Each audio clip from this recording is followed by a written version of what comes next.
ನಮಸ್ಕಾರ. ವಿಡಿಯೋ ನೋಡುವಂತ ಎಲ್ಲ ಆತ್ಮೀಯ ವೀಕ್ಷಕರಿಗೆ ಹಾಗೂ ನನ್ನ ಮುದ್ದು ವಿದ್ಯಾರ್ಥಿ ಬಳಗಕ್ಕೆ ಹೃದಯಪೂರ್ವಕ ಧನ್ಯವಾದಗಳನ್ನ ಹೇಳುತ್ತಾ ಇವತ್ತಿನ ವಿಡಿಯೋದಲ್ಲಿ ನಿಮ್ಗೆ ಏನ್ ಕಲಿಸ್ಕೊಡ್ತಾ ಇದ್ದೀನಿ ಅಂದ್ರೆ ನಿಮ್ಮ ಮೊಬೈಲ್ ಫೋನ್ ನಲ್ಲೇ ಮನೆಯಲ್ಲೇ ಕೂತ್ಕೊಂಡು ಇವತ್ತು SBI ಅಂದ್ರೆ ಭಾರತೀಯ ಸ್ಟೇಟ್ ಬ್ಯಾಂಕ್ ಅಲ್ಲಿ ಇವತ್ತು ಜೀರೋ ಬ್ಯಾಂಕ್ ಬ್ಯಾಲೆನ್ಸ್ ಅಕೌಂಟ್ ಅನ್ನ ಯಾವ ರೀತಿಯಾಗಿ ನಾವು ಓಪನ್ ಮಾಡ್ಕೋಬಹುದು ಅನ್ನುವಂತ ವಿಧಾನವನ್ನ ಸಂಪೂರ್ಣವಾಗಿ ಇವತ್ತಿನ ವಿಡಿಯೋದಲ್ಲಿ ನಿಮ್ಗೆ ಕಲಿಸ್ಕೊಡ್ತಾ ಇದ್ದೀನಿ.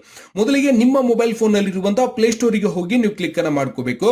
ಮಾಡಿದ ನಂತರ ಅಲ್ಲಿ ಒಂದು ಅಪ್ಲಿಕೇಶನ್ ವನ್ನ ನೀವು ಏನ್ ಮಾಡ್ಬೇಕಾಗತ್ತೆ, ಸಂಪೂರ್ಣವಾಗಿ ಡೌನ್ಲೋಡ್ ಮಾಡಬೇಕಾಗುತ್ತೆ. ಪ್ಲೇ ಸ್ಟೋರ್ ಅಲ್ಲಿ ಯಾವ ಒಂದು ಅಪ್ಲಿಕೇಶನ್ ಡೌನ್ಲೋಡ್ ಮಾಡಬೇಕು ಅಂದ್ರೆ ಸರ್ಚ್ ಒಳಗೆ ಕ್ಲಿಕ್ ಅನ್ನ ಮಾಡಬೇಕು. ಸರ್ಚ್ ಒಳಗೆ ಕ್ಲಿಕ್ ಮಾಡಿದ ನಂತರ ಇಲ್ಲಿಂದ ನೀವೇನ್ ಮಾಡ್ಬೇಕಪ್ಪ ಅಂದ್ರೆ ಸರ್ಚ್ ಮೇಲೆ ಕ್ಲಿಕ್ ಮಾಡ್ಕೊಂಡು ಇಲ್ಲಿಂದ SBI ಅಂತ ಅಷ್ಟೇ ಟೈಪ್ ಮಾಡ್ಕೊಂಡ್ರೆ ಸಾಕು. ನಿಮ್ಗೆ ಏನಾಗುತ್ತೆ, SBI ಬ್ಯಾಂಕಿಂಗ್ ಲೈಫ್ ಸ್ಟೈಲ್ ಅಂತ ಬಂದಿರುತ್ತೆ. ಈ ಒಂದು ಅಪ್ಲಿಕೇಶನ್ ವನ್ನ ನಿಮ್ಮ ಮೊಬೈಲ್ ಫೋನ್ ನಲ್ಲಿ ನೀವೇನ್ ಮಾಡಬೇಕು, ಇನ್ಸ್ಟಾಲೇಷನ್ ವನ್ನ ಮಾಡಬೇಕು.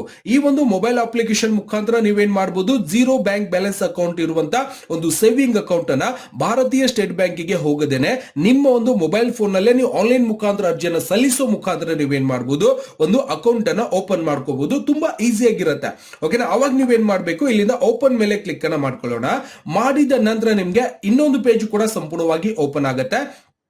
ಈ ರೀತಿಯಾಗಿ ಒಂದು ಪೇಜ್ ಓಪನ್ ಆದಾಗ ನೀವೇನ್ ಮಾಡಬೇಕು, ಕೆಳಗಡೆ ಸೇವಿಂಗ್ ಅಕೌಂಟ್ ಅಂತ ಕಾಣಿಸ್ತಾ ಇರತ್ತೆ, ಇದರ ಮೇಲೆ ಕ್ಲಿಕ್ ಅನ್ನ ಮಾಡ್ಕೊಳ್ಳಿ. ಮಾಡಿದ ನಂತರ ಇಲ್ಲಿ ಎರಡು ವಿಧಾನಗಳಲ್ಲಿ ನಾವೇನ್ ಮಾಡಬಹುದು, ಬ್ಯಾಂಕ್ ಅಕೌಂಟ್ ಅನ್ನ ಓಪನ್ ಮಾಡ್ಕೋಬಹುದು. ಮೊದಲನೇದಾಗಿ ವಿತೌಟ್ ಒಂದು ಬ್ರಾಂಚ್ ವಿಸಿಟ್ ಅಂದ್ರೆ ಬ್ಯಾಂಕಿಗೆ ಹೋಗದೇನೆ ನಾನೇನ್ ಮಾಡ್ಕೋತಾ ಇದ್ದೀನಿ, ಒಂದು ಜೀರೋ ಬ್ಯಾಂಕ್ ಬ್ಯಾಲೆನ್ಸ್ ಅಕೌಂಟ್ ಅನ್ನ ಓಪನ್ ಮಾಡಬೇಕಾಗಿರೋದ್ರಿಂದ ನಾನು ಇದರ ಮೇಲೆ ಕ್ಲಿಕ್ ಅನ್ನ ಮಾಡ್ಕೋತಾ ಇದ್ದೇನೆ. ಮೊದಲನೇ ಆಪ್ಷನ್ಸ್ ಮೇಲೆ ಕ್ಲಿಕ್ ಅನ್ನ ಮಾಡ್ಕೊಂಡು ಕೆಳಗಡೆ ನೀವೇನ್ ಮಾಡಬೇಕು, I want to open salary account, ಏನಾದ್ರೂ ನೀವು ಒಂದು ಪೇಮೆಂಟ್ ಅಕೌಂಟ್ ಅನ್ನ ಓಪನ್ ಮಾಡ್ತಾ ಅಂತ ಕೇಳುತ್ತೆ. ಇಲ್ಲ ಸರ್ ಅಂದ್ರೆ ನೀವೇನ್ ಮಾಡಬೇಕು, ಜಸ್ಟ್ ಸಬ್ಮಿಟ್ ಮೇಲೆ ಕ್ಲಿಕ್ ಅನ್ನ ಮಾಡಬೇಕು. ಮಾಡಿದ ನಂತರ ಸ್ಟಾರ್ಟ್ ಎ ನ್ಯೂ ಅಪ್ಲಿಕೇಶನ್ ಅಂತ ಕಾಣಿಸ್ತಾ ಇರತ್ತೆ, ಇದರ ಮೇಲೆ ಕ್ಲಿಕ್ ಅನ್ನ ಮಾಡ್ಕೊಳ್ಳಿ. ಮಾಡಿದ ನಂತರ ಇಲ್ಲಿ ಕೆಲವೊಂದಿಷ್ಟು ಆಪ್ಷನ್ಸ್ ಗಳು ಕೂಡ KYC ಯಾವ ರೀತಿಯಾಗಿ ಮಾಡಬೇಕು ಮತ್ತೆ ಕೆಲವೊಂದಿಷ್ಟು ಇನ್ಫಾರ್ಮೇಶನ್ ಗಳು ಕೂಡ ಕೊಟ್ಟಿರ್ತಾರೆ. ಇವುಗಳನ್ನ ಓದ್ಕೋಬೇಕು. ನೀವು ಓದ್ಕೊಂಡ್ ಆದ್ಮೇಲೆ ನೀವೇನ್ ಮಾಡಬೇಕು, ಕೆಳಗಡೆ ಒಂದು ಚೆಕ್ ಬಾಕ್ಸ್ ಇರುತ್ತೆ, ಇದರ ಮೇಲೆ ಕ್ಲಿಕ್ ಅನ್ನ ಮಾಡಬೇಕು. ಮಾಡಿದ ನಂತರ ನೀವೇನ್ ಮಾಡ್ಬೇಕಪ್ಪ ಅಂದ್ರೆ ನೆಕ್ಸ್ಟ್ ಮೇಲೆ ಕ್ಲಿಕ್ ಅನ್ನ ಮಾಡ್ಕೋಬೇಕು. ಮಾಡಿದ ನಂತರ ಇಲ್ಲಿಂದ KYC ಮತ್ತೆ ಪ್ರೊಸೀಸ್ ಯಾವ ರೀತಿಯಾಗಿರುತ್ತೆ ಅದೆಲ್ಲವನ್ನು ಕೂಡ ಕೆಲವೊಂದಿಷ್ಟು ವಿಧಾನಗಳನ್ನ ನಿಮ್ಗೆ ಓದ್ಕೊಳ್ಳಿಕ್ಕೆ ಅವಕಾಶ ಇರುತ್ತೆ. ಅದರ ಪರವಾಗಿ ನೀವು ವಿಡಿಯೋ ಡೆಮೋ ಕೂಡ ನೋಡ್ಕೊಂಡು ಒಂದು ಆನ್ಲೈನ್ ಮುಖಾಂತರ ಅರ್ಜಿಯನ್ನು ಸಲ್ಲಿಸಿ ಇವತ್ತು SBI ಬ್ಯಾಂಕ್ ಅಲ್ಲಿ ಒಂದು ಅಕೌಂಟ್ ಅನ್ನ ಓಪನ್ ಮಾಡ್ಕೋಬಹುದು. ಓಕೆನಾ? ನಾನೇನ್ ಮಾಡ್ತಾ ಇದ್ದೀನಿ, ನೆಕ್ಸ್ಟ್ ಮೇಲೆ ಕ್ಲಿಕ್ ಅನ್ನ ಮಾಡ್ಕೋತಾ ಇದ್ದೇನೆ. ಮಾಡಿದ ನಂತರ ಇಲ್ಲಿ ಕೇಳ್ತಪ್ಪ ಅಂದ್ರೆ please provide the following details to received OTP ಅಂತ ಕೇಳುತ್ತೆ. ಅಂದ್ರೆ ನೀವು ಯಾರ ಒಂದು ಅಕೌಂಟ್ ಅನ್ನು ಓಪನ್ ಮಾಡ್ತಾ ಇದ್ದೀರೋ ಅವರ ಒಂದು ಡೀಟೇಲ್ಸ್ ಅಂದ್ರೆ ಅವರ ಒಂದು ಮೊಬೈಲ್ ನಂಬರ್ ಅನ್ನ ನೀವು ಹಾಕ್ಬೇಕಾಗತ್ತೆ. ಕೆಳಗಡೆ ಇಮೇಲ್ ID ಕೇಳ್ತಾ ಇರತ್ತೆ. ಇಲ್ಲಿ ಮೊಬೈಲ್ ನಂಬರ್ ಕೆಳಗಡೆ ಇಮೇಲ್ ID ಹಾಕ್ಬೋದು, ಹಾಕ್ಲಿಲ್ಲ ಅಂದ್ರೂ ನಡೆಯುತ್ತೆ. ಮೊಬೈಲ್ ನಂಬರ್ ಹಾಕಿದ ನಂತರ ಸಬ್ಮಿಟ್ ಮೇಲೆ ಕ್ಲಿಕ್ ಮಾಡಿದಾಗ ಸಕ್ಸಸ್ಫುಲ್ ಆಗಿ ಈ ಒಂದು ಮೊಬೈಲ್ ನಂಬರ್ ಗೆ OTP ಬರುತ್ತೆ. ಆ ಒಂದು OTP ಅನ್ನ ನಾವು ತಗೊಂಡು ಒಂದು ಅಲ್ಲಿ OTP ಕೂಡ ಎಂಟರ್ ಮಾಡಬೇಕಾಗತ್ತೆ. ನಾನು ಮೊಬೈಲ್ ನಂಬರ್ ಹಾಕೊಂಡು ಸಬ್ಮಿಟ್ ಮೇಲೆ ಕ್ಲಿಕ್ ಮಾಡ್ಕೋತಾ ಇದ್ದೇನೆ. ಓಕೆ, ಮೊಬೈಲ್ ನಂಬರ್ ಹಾಕಿದ ನಂತರ ನಾನು ಸಬ್ಮಿಟ್ ಮೇಲೆ ಕ್ಲಿಕ್ ಅನ್ನ ಮಾಡ್ಕೋತಾ ಇದ್ದೇನೆ. ಮಾಡಿದ ನಂತರ ಸಕ್ಸಸ್ಫುಲ್ ಆಗಿ OTP ಕೂಡ ನೀವು ಕೊಟ್ಟಿರುವಂತ ಮೊಬೈಲ್ ನಂಬರ್ ಗೆ ಹೋಗಿದೆ ಅಂತ ಬರುತ್ತೆ. ಅವಾಗ ನೀವೇನ್ ಮಾಡಬೇಕು, ಓಕೆ ಮೇಲೆ ಕ್ಲಿಕ್ ಅನ್ನ ಮಾಡ್ಕೋಬೇಕು. ಓಕೆ, OTP ಅನ್ನ ಸಂಪೂರ್ಣವಾಗಿ ನಾವು ಫಿಲ್ ಮಾಡಿದ ನಂತರ ಕೆಳಗಡೆ ಸಬ್ಮಿಟ್ ಅಂತ ಕಾಣಿಸ್ತಾ ಇರುತ್ತೆ, ಸಬ್ಮಿಟ್ ಮೇಲೆ ಕ್ಲಿಕ್ ಅನ್ನ ಮಾಡ್ಕೊಳ್ಳಿ. ಓಕೆ, ಈ ರೀತಿಯಾಗಿ ಇನ್ನೊಂದು ಪೇಜ್ ಓಪನ್ ಆದಾಗ ನಾವೇನ್ ಮಾಡ್ಬೇಕಾಗದ, please create the your password ಅಂದ್ರೆ ನಿಮ್ಗೆ ನೆನಪಿರುವಂತ ಒಂದು ಪಾಸ್ವರ್ಡ್ ಅನ್ನ ನೀವೇನ್ ಮಾಡಬಹುದು, ಕ್ರಿಯೇಟ್ ಮಾಡ್ಕೋಬಹುದು, ನಡೆಯುತ್ತೆ ಅಂತ ತೊಂದರೆ ಇಲ್ಲ. ಯಾವ್ದಾದ್ರು ಒಂದು ಪಾಸ್ವರ್ಡ್ ನಿಮ್ಗೆ ನೆನಪಿರುವಂತ ಪಾಸ್ವರ್ಡ್ ಹಾಕೊಳ್ಳಿ. ಸೆಕ್ಯೂರಿಟಿ ಕ್ವಶನ್ ಅಂತ ಬಂದಿರುತ್ತೆ, ಅಂದ್ರೆ ನೀವು ಕೊಟ್ಟಿರುವಂತ ಪಾಸ್ವರ್ಡ್ ನೀವು ಯಾವ್ದಾದ್ರು ಒಂದು ಹೆಸರನ್ನ ಸೆಲೆಕ್ಟ್ ಮಾಡ್ಕೊಳ್ಳಿ. ಓಕೆನಾ? What is your favourite food, ನಿಮ್ಗೆ ಇಷ್ಟ ಆಗಿರುವಂತ ಅಂದ್ರೆ ಪಾಸ್ವರ್ಡ್ ರಿಕವರಿ ಮಾಡ್ಕೊಳ್ಳಿಗೋಸ್ಕರ ಒಂದು ಕ್ವಶನ್ ಕೇಳ್ತಿರ್ತಾರೆ. ಅದನ್ನ ಹಾಕೊಂಡು ನೀವೇನ್ ಮಾಡ್ಬೇಕು, ಎಲ್ಲವನ್ನು ಕೂಡ ಹಾಕಿದ ನಂತರ ಸೆಕ್ಯೂರಿಟಿ ನಿಮ್ ಫೇವರೇಟ್ ಫುಡ್ ಯಾವುದು ಅಂತ ಅದನ್ನ ಹಾಕಿ ನೆಕ್ಸ್ಟ್ ಮೇಲೆ ಕ್ಲಿಕ್ ಅನ್ನ ಮಾಡಬೇಕು. ನಾನು ಪಾಸ್ವರ್ಡ್ ಅನ್ನ ಕ್ರಿಯೇಟ್ ಮಾಡ್ಕೋತಾ ಇದ್ದೇನೆ. ಸಂಪೂರ್ಣವಾಗಿ ಹಾಕಿದ ನಂತರ ಓಕೆ, ನಾನು ಸಂಪೂರ್ಣವಾಗಿ ಪಾಸ್ವರ್ಡ್ ಕ್ರಿಯೇಟ್ ಮಾಡಿದ ನಂತರ ಇಲ್ಲೇನ್ ಮಾಡ್ತಾ ಇದ್ದೀನಿ, ನನ್ನ ಒಂದು ಬೆಸ್ಟ್ ಫ್ರೆಂಡ್ ಹೆಸರು ಕೂಡ ನಾನು ಸಂಪೂರ್ಣವಾಗಿ ಹಾಕೊಂಡಿದ್ದೀನಿ. ಹಾಕಿದ ನಂತರ ನೆಕ್ಸ್ಟ್ ಮೇಲೆ ಕ್ಲಿಕ್ ಅನ್ನ ಮಾಡ್ಕೋಬೇಕು. ಓಕೆ, ನೆಕ್ಸ್ಟ್ ಮೇಲೆ ಕ್ಲಿಕ್ ಅನ್ನ ಮಾಡ್ತಿದ್ದಾನೆ. ಈ ಒಂದು ಅಪ್ಲಿಕೇಶನ್ ನೀವು 2 ದಿನದ ಒಳಗಾಗಿ ಏನ್ ಮಾಡ್ಬೇಕಾಗತ್ತೆ, ಕಂಪ್ಲೀಟ್ ಮಾಡಬೇಕಾಗಿರೋದ್ರಿಂದ ಅಂದ್ರೆ ನೀವೇನ್ ಸಲ್ಲಿಸ್ತಾ ಇದ್ರಿ, ಸಪೋಸ್ ಕೆಲವೊಂದು ಕೆಲಸ ಬಿಟ್ಟು ಮತ್ತೆ ಹೋಗಿದ್ರಿ ಅಂದ್ರೆ ಏನ್ ಮಾಡಬಹುದು, ಇದೇ ಅಪ್ಲಿಕೇಶನ್ ವನ್ನ ಅಂದ್ರೆ 2 ದಿನಗಳ ಒಳಗಾಗಿ ಸಬ್ಮಿಟ್ ಮಾಡಬೇಕು. ಓಕೆನಾ? ಅವಾಗ ನಾನು ಇವಾಗ್ಲೇನೆ ಸಬ್ಮಿಟ್ ಮಾಡ್ತಿರೋದ್ರಿಂದ ಓಕೆ ಮೇಲೆ ಕ್ಲಿಕ್ ಅನ್ನ ಮಾಡ್ಕೋತಾ ಇದ್ದೇನೆ. ಮಾಡಿದ ನಂತರ ಇಲ್ಲೇನ್ ಕೇಳುತ್ತೆ, ಕೆಲವೊಂದಿಷ್ಟು ಆಪ್ಷನ್ಸ್ ಕೇಳುತ್ತೆ, ಚೆಕ್ ಬಾಕ್ಸ್ ಮೇಲೆ ಕ್ಲಿಕ್ ಮಾಡಿ ನೆಕ್ಸ್ಟ್ ಮೇಲೆ ಕ್ಲಿಕ್ ಅನ್ನ ಮಾಡ್ಕೋಬಹುದು. ಮಾಡಿದ ನಂತರ ಇಲ್ಲಿಂದ ನಿಮ್ಮ ಒಂದು ಲ್ಯಾಂಗ್ವೇಜ್ ಕೇಳುತ್ತೆ, ಅವಾಗ ನೀವು ಭಾಷೆಯನ್ನ ಕನ್ನಡ ಭಾಷೆಯನ್ನ ಸಂಪೂರ್ಣವಾಗಿ ಸೆಲೆಕ್ಷನ್ ಮಾಡ್ಕೊಂಡು ಏನ್ ಮಾಡಬೇಕು, ಕೆಳಗಡೆ ಆಪ್ಷನ್ಸ್ ಇರುತ್ತೆ, ಸೆಲೆಕ್ಷನ್ ಮಾಡ್ಕೊಂಡು ನೆಕ್ಸ್ಟ್ ಮೇಲೆ ಕ್ಲಿಕ್ ಅನ್ನ ಮಾಡ್ಕೊಳ್ಳಿ. ಮಾಡಿದ ನಂತರ ಆಧಾರ್ ಕಾರ್ಡ್ ನಂಬರ್ ಕೇಳುತ್ತೆ, ನೀವು ಯಾರ ಒಂದು ಡೀಟೇಲ್ಸ್ ಅಂದ್ರೆ ಯಾರ ಒಂದು ಏನ್ ಮಾಡ್ತಾ ಇದೀರ ಅಂದ್ರೆ ಒಂದು ಅಕೌಂಟ್ ಅನ್ನು ಓಪನ್ ಮಾಡ್ತಾ ಇದೀರೋ ಅವರ ಒಂದು ಆಧಾರ್ ಕಾರ್ಡ್ ನಿಂದ KYC ಮಾಡಬೇಕಾಗುತ್ತೆ. ಅವಾಗ ನಾನು ಎಂಟರ್ ಆಧಾರ್ ಮೇಲೆ ಕ್ಲಿಕ್ ಮಾಡಿ ಆಧಾರ್ ಕಾರ್ಡ್ ನಂಬರ್ ಸಂಪೂರ್ಣವಾಗಿ ಹಾಕಿ ಅದಕ್ಕೆ OTP ಬರುತ್ತೆ. OTP ಹಾಕಿದ ನಂತರ ನಾನು ಸಬ್ಮಿಟ್ ಮಾಡ್ಕೋಬೇಕು. ಆಧಾರ್ ನಂಬರ್ ಹಾಕುತ್ತಾ ಇದ್ದೇನೆ. ಓಕೆ, ಸಂಪೂರ್ಣವಾಗಿ ಹಾಕಿದ ನಂತರ ಗೆಟ್ OTP ಮೇಲೆ ಕ್ಲಿಕ್ ಅನ್ನ ಮಾಡ್ಕೊತಾ ಇದ್ದಾನೆ. ಗೆಟ್ OTP ಮೇಲೆ ಕ್ಲಿಕ್ ಮಾಡ್ತಿದ್ದಾನೆ. ನಿಮ್ಮ ಒಂದು ಆಧಾರ್ ಕಾರ್ಡ್ ನಂಬರ್ ಗೆ ಲಿಂಕ್ ಇರುವಂತ ಮೊಬೈಲ್ ನಂಬರ್ ಗೆ OTP ಬರುತ್ತೆ. ಆ ಒಂದು OTP ಅನ್ನ ನೀವೇನ್ ಮಾಡಬೇಕು, ಓಕೆ ಮೇಲೆ ಕ್ಲಿಕ್ ಮಾಡಿ. ನೀವೇನ್ ಮಾಡ್ಬೇಕಂದ್ರೆ ಬಂದಿರುವಂತ OTP ಅನ್ನ ಸಂಪೂರ್ಣವಾಗಿ ಹಾಕಿ ಇಲ್ಲಿಂದ ಸಬ್ಮಿಟ್ ಮೇಲೆ ಕ್ಲಿಕ್ ಅನ್ನ ಮಾಡ್ಕೋಬೇಕು. ಓಕೆ, ಸಬ್ಮಿಟ್ ಮೇಲೆ ಕ್ಲಿಕ್ ಮಾಡ್ತಿದ್ದಾನೆ. ನಿಮ್ಮ ಒಂದು ಪರ್ಸನಲ್ ಡೀಟೇಲ್ಸ್ ಕೂಡ ಸಂಪೂರ್ಣವಾಗಿ ಬರುತ್ತೆ. ಅಂದ್ರೆ ಆಧಾರ್ ಕಾರ್ಡ್ KYC ಮಾಡಿದ ನಂತರ ಇಲ್ಲಿ ಒಂದು ಅಕೌಂಟ್ ಅನ್ನು ಓಪನ್ ಮಾಡ್ಬೇಕಂದ್ರೆ ಈ 6 ವಿಧಾನಗಳನ್ನ ನೀವೇನ್ ಮಾಡ್ಬೇಕಾಗತ್ತೆ, ಕಂಪ್ಲೀಟ್ ಮಾಡ್ಬೇಕಾಗತ್ತೆ. 6 ವಿಧಾನಗಳಲ್ಲಿ ಏನ್ ಡಿಫಿಕಲ್ಟ್ ಇರುವುದಿಲ್ಲ.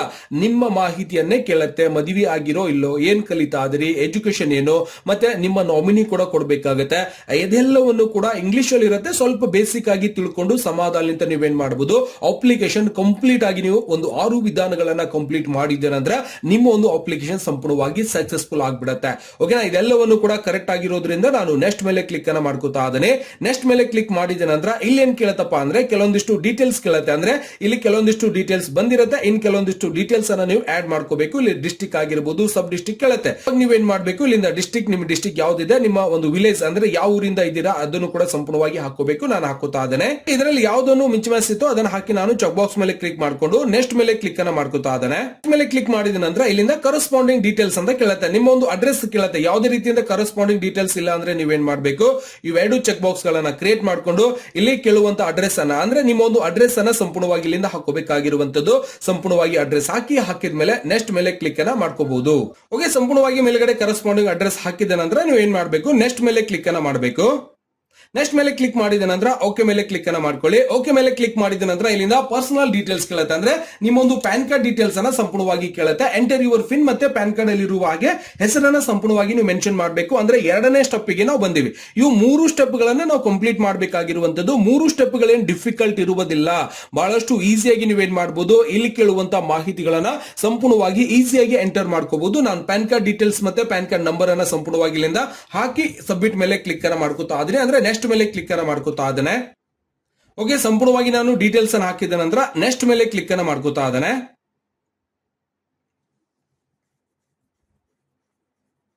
ನೆಕ್ಸ್ಟ್ ಮೇಲೆ ಕ್ಲಿಕ್ ಮಾಡ್ತಿದ್ದೇನೆ. ವಾಪಸ್ ನನಗೆ ಸ್ವಲ್ಪ ಸರ್ವರ್ ಬಿಸಿ ಇರೋದ್ರಿಂದ ಈ ರೀತಿಯಾಗಿ ವಾಪಸ್ ಮತ್ತೆ ಅದೇ ಪೇಜ್ ಬಂದಿದೆ. ದಯವಿಟ್ಟು ಕ್ಷಮೆ ಇರಲಿ. ಬಟ್ ಮುಂದಿನ ಮಾಹಿತಿ ಏನಾಗಿದೆ, ನೀವು ಒಂದು ಪ್ಯಾನ್ ಕಾರ್ಡ್ ನಂಬರ್ ಮತ್ತೆ ಎಲ್ಲವನ್ನು ಕೂಡ ಹಾಕಿದ ನಂತರ ಆಮೇಲೆ ಏನ್ ಬರುತ್ತೆ ಅಂದ್ರೆ ಇನ್ನೂ 4 ಸ್ಟೆಪ್ ಗಳನ್ನ ನೀವು ಫಾಲೋ ಮಾಡಬೇಕಾಗಿರುವಂತದ್ದು. ಅವನು ಕೂಡ ಬಹಳಷ್ಟು ಈಸಿ ಆಗಿರುತ್ತೆ. ಸಪೋಸ್ ಈ ರೀತಿಯಾಗಿ ಬಂದಾಗ ವಾಪಸ್ ನೀವು ಓಪನ್ ಸೇವಿಂಗ್ ಅಕೌಂಟ್ ಮೇಲೆ ಕ್ಲಿಕ್ ಅನ್ನು ಮಾಡ್ಕೊಂಡು ಈ ರೀತಿಯಾಗಿ ಕ್ಲಿಕ್ ಮಾಡ್ಕೋತ ಹೋದಾಗಲೇ ಏನಾಗುತ್ತೆ, ವಾಪಸ್ ನಿಮ್ಮ ಒಂದು ಅಪ್ಲಿಕೇಶನ್ ನ್ಯೂ ನಂಬರ್ ಕೇಳಬೇಕು, ಸೆಲೆಕ್ಷನ್ ಮಾಡ್ಕೋಬೇಕು.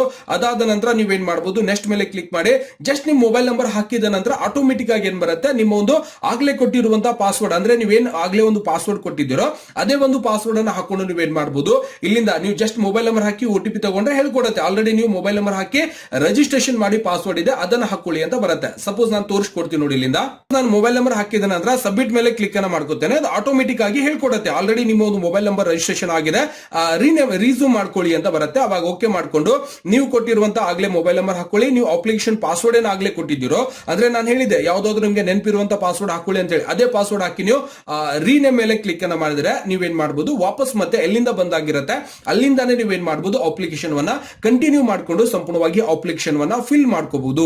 ದಯವಿಟ್ಟು ಹೇಳಿರುವಂತ ಮಾಹಿತಿ ಸಂಪೂರ್ಣವಾಗಿ ಅರ್ಥ ಆಗಿದೆ ಅಂತ ಅನ್ಕೋತಾ ಅದನ್ನೇ. ದಯವಿಟ್ಟು ಸರ್ವರ್ ಮುಂದಿನ ವಿಧಾನಕ್ಕೆ ಹೋಗೋದು ಆಗಿಲ್ಲ. ದಯವಿಟ್ಟು ಮುಂದಿನ ವಿಡಿಯೋನು ಕೂಡ ನೆಕ್ಸ್ಟ್ ಭಾಗ 2 ದಲ್ಲಿ ನಾನೇನ್ ಮಾಡ್ತೀನಿ, ಮುಂದಿನ ವಿಡಿಯೋ ಕೂಡ ಹೇಳ್ಕೊಡ್ಲಿಕ್ಕೆ ಬರ್ತಾ ಇದ್ದೀನಿ. ಈ ವಿಡಿಯೋ ಇಷ್ಟೊತ್ತಿಗೆ ಸಾಕು. ಮುಂದಿನ ವಿಡಿಯೋದಲ್ಲಿ ಕಂಪ್ಲೀಟ್ ಅಂದ್ರೆ ಈ ಭಾಗ 1 ಅಂತ ತಿಳ್ಕೊಳ್ಳೋಣ. ಎರಡನೇ ಭಾಗದಲ್ಲಿ ಸಂಪೂರ್ಣವಾಗಿ ನಿಮಗೆ ಯಾವ ರೀತಿಯಾಗಿ ಅಕೌಂಟ್ ಕಂಪ್ಲೀಟ್ ಮಾಡ್ಕೋಬಹುದು 4 ವಿಧಾನಗಳನ್ನ ತೋರಿಸ್ಕೊಳ್ಳಿಕ್ಕೆ ಬರ್ತಾ ಇದ್ದೀನಿ. ನೀವು ಕೂಡ ಪ್ರಯತ್ನ ಮಾಡಿ. ಬತ್ತು ಅಂದ್ರೆ ಓಕೆ, ಬರಲಿಲ್ಲ ಅಂದ್ರೆ ನೆಕ್ಸ್ಟ್ ವಿಡಿಯೋ ನೋಡಿ ನೀವು ಕಂಪ್ಲೀಟ್ ಆಗಿ ಮಾಡ್ಕೋಬಹುದು. ಮತ್ತೆ ಸಿಗೋಣ ಮುಂದಿನ ವಿಡಿಯೋದಲ್ಲಿ. ನಮಸ್ಕಾರ. ವಿಡಿಯೋ ನೋಡುವಂತ ಎಲ್ಲ ಆತ್ಮೀಯ ವೀಕ್ಷಕರಿಗೆ.